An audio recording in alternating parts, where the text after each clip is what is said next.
ಏನ್ ಬೇಕಾದ್ರೂ ನಡಿಬಹುದು.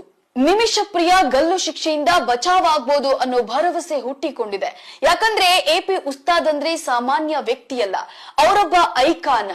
ಲಕ್ಷಾಂತರ ಜನರು ಫಾಲೋವರ್ಸ್ ಗಳಿದ್ದಾರೆ. ಕೇರಳದಲ್ಲಂತೂ ಅತಿ ಪ್ರಭಾವಿ ವ್ಯಕ್ತಿ. ಅವರ ಅನುಯಾಯಿಗಳು ಇವರನ್ನ ಗ್ರ್ಯಾಂಡ್ ಮುಫ್ತಿ ಅಂತ ಕರೀತಾರೆ. ಅಖಿಲ ಭಾರತ ಮುಸ್ಲಿಂ ವಿದ್ವಾಂಸರ ಸಂಘದ ಪ್ರಧಾನ ಕಾರ್ಯದರ್ಶಿಯೂ ಆಗಿದ್ದಾರೆ. ಹಲವಾರು ವರ್ಷಗಳಿಂದ ಅನಾಥ ಮಕ್ಕಳ ಪಾಲನೆಯನ್ನ ಮಾಡ್ತಾ ಇದ್ದಾರೆ. ಶಿಕ್ಷಣ ಮತ್ತು ಸಮಾಜ ಸೇವೆಯಲ್ಲಿ ಬಹುದೊಡ್ಡ ವ್ಯಕ್ತಿಯಾಗಿ ಗುರುತಿಸಿಕೊಂಡಿದ್ದಾರೆ.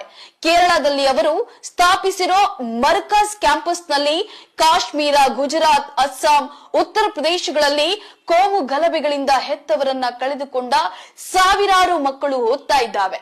ಅವರೆಲ್ಲರನ್ನ ಎಪಿ ಉಸ್ತಾದ್ ಅನ್ನ ಕೊಟ್ಟು, ಆಹಾರ ಕೊಟ್ಟು, ಬಟ್ಟೆ ಕೊಟ್ಟು, ಶಿಕ್ಷಣವನ್ನ ಕೊಟ್ಟು ಸಾಕ್ತಾ ಇದ್ದಾರೆ. ಅದೇನೇ ಇರ್ಲಿ, ಎಪಿ ಉಸ್ತಾದರ ಬಗ್ಗೆ ಎಷ್ಟು ಹೇಳಿದ್ರು ಅದು